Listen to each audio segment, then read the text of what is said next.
meeshaalee tibbana kana baase viidiyoo irraa isinii waraabee imala kiyya kan gara maatii isii geessuu fi fayyisee itti fufe. Assalaamu alaykum warahmatullaahi wabarakaatu. Asha marke fuune oromoo kiyya guutuu jirtu isiniin jedha. Amantiif kutaan osoo waliin qoodini viidiyoo kana isinirraa tursiise. Sababbiin isaa immoo biizii ta'uudhaan akkasuma immoo viidiyooleen haala bareedaa taheen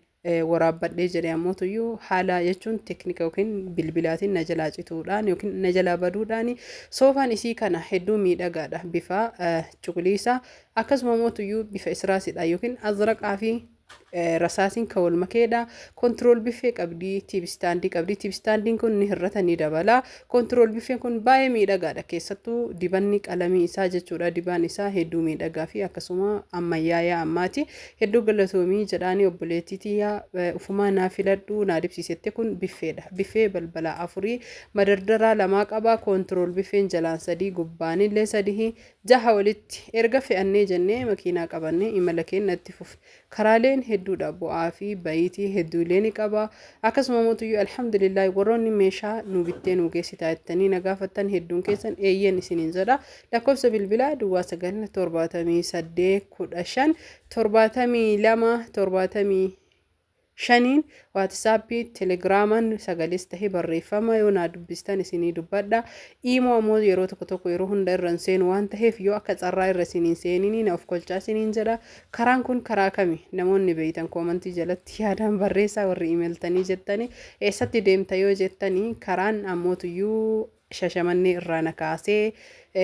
magaalota hedduu xixiqqoo jira ka magaalaan Oromiyaa hedduudha keessa na qaxxaamurse bakka hedduu keessa qaxxaamurree jechuudha kan dubbatame maraaroodha. Garuu haala jiruu fi jireenya qilleensatiin wantoota hedduutu jijjiirama waan taheef hordoftoota fi kabajamtoota kiyya ittuma fufne isiniin jedha. Haa ta'u maashaallah sanbooda erga karaa akkasii deemne aspaaltiin akka bishaaniiti baay'ee miidhagaa fi bareedaadha. Mee ijoolleen maraaroo sirboo akkasuma ammoo boqojjii saguree qarsaa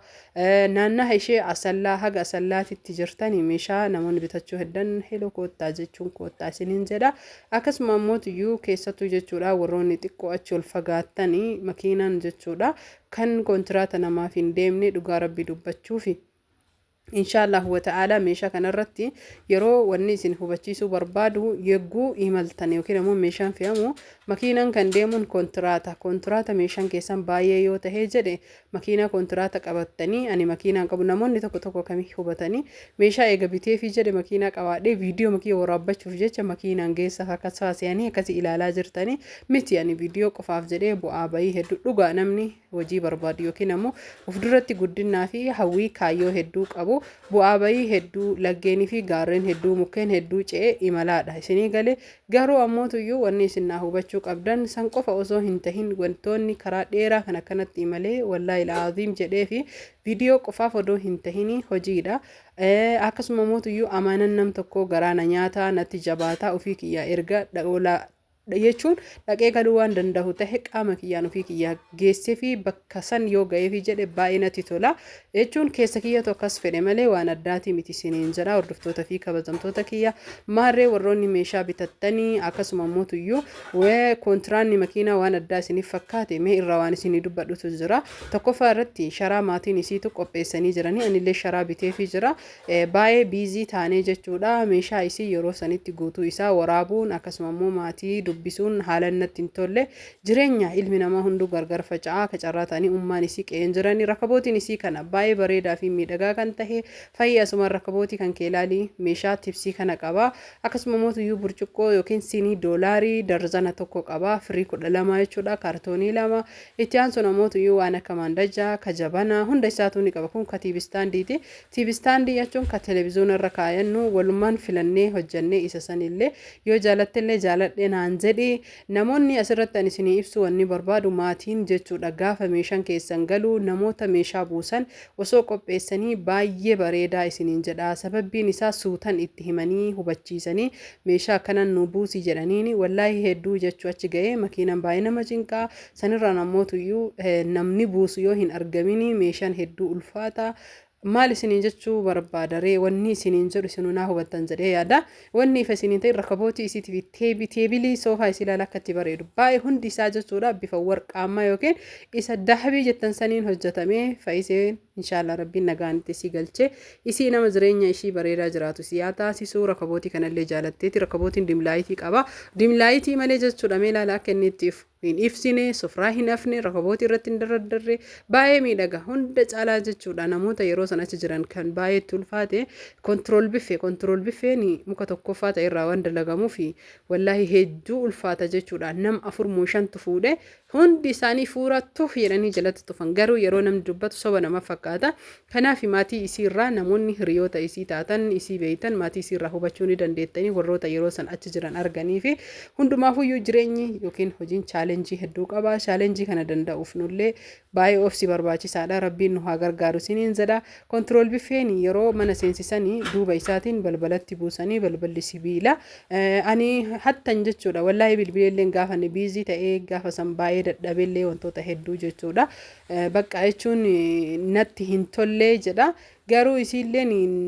bakka in gaafadhee wallaahi ani maal akka ta'e garuu baay'ee ulfaata ijoolleen dadhabdee yoo akkana zoorsisan kana balbalatti duuba isaatiin jechuudha kan balbalatti bu'eedha garuu mastaawotiin jabaa waan ta'eef maashaallah dubartiif dhiiran walitti yaanii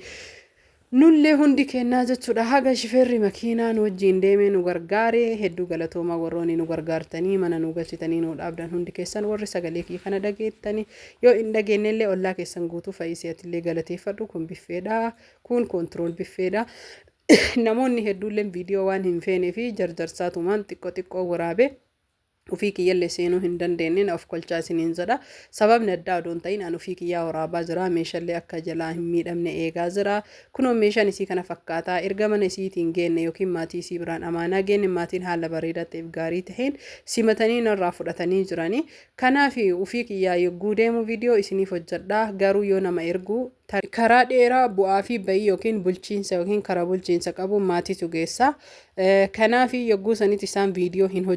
hojjetanillee ammoo yoo gadhiise ilaallamu ati keessa mul'attu malee maal naan jedhani saniif hordoftoota fi kabajamtoota kiyya inshaallah wa ta'ala viidiyoolee babbareedaa qabadhee isiniif dhufa isin ammoo tuyyuu jechuudha subscribe like share gochuun koomentii yaada babbareedaa barreessuun hiriyoota keessanillee share gootanii qooduniif na wajjin turtii gaarii taasisa viidiyoo hedduu qaba sapiraayiziin daa'imaa jira kan meeshaa jira kan majlisaa jira kan ofiif bitatan jira garuu yeroo dhabee yeroo naaf qusatamuu dide kanaaf isin jaaladha isin kabaja hanga dhumaatitti viidiyoo kiyya ilaaluudhaan subscribe like share godhaa fayyaan faaya ramadaanallee rabbiin nagahaan itti nu haa ga'u du'aayii kadhataa namoonni sapiraayizii maatii keessaniif barbaadan kunoo lakkoofsicha asirra jiru duwwaa 978 1572 75dhaan heloo umurazaan teelegiraama waatsaappiin yoo jettan na argattan imuun yeroo marallee yoo argachuu baattan yeroo argametti isiniif dubbadhaa isiniif deebisaa inshallah wa ta'ala meeshaa babbareedduu qabadhee isinii dhufa fayyaan faaya horaa bulaa oromoo kiyya guutuu isin jaaladha isin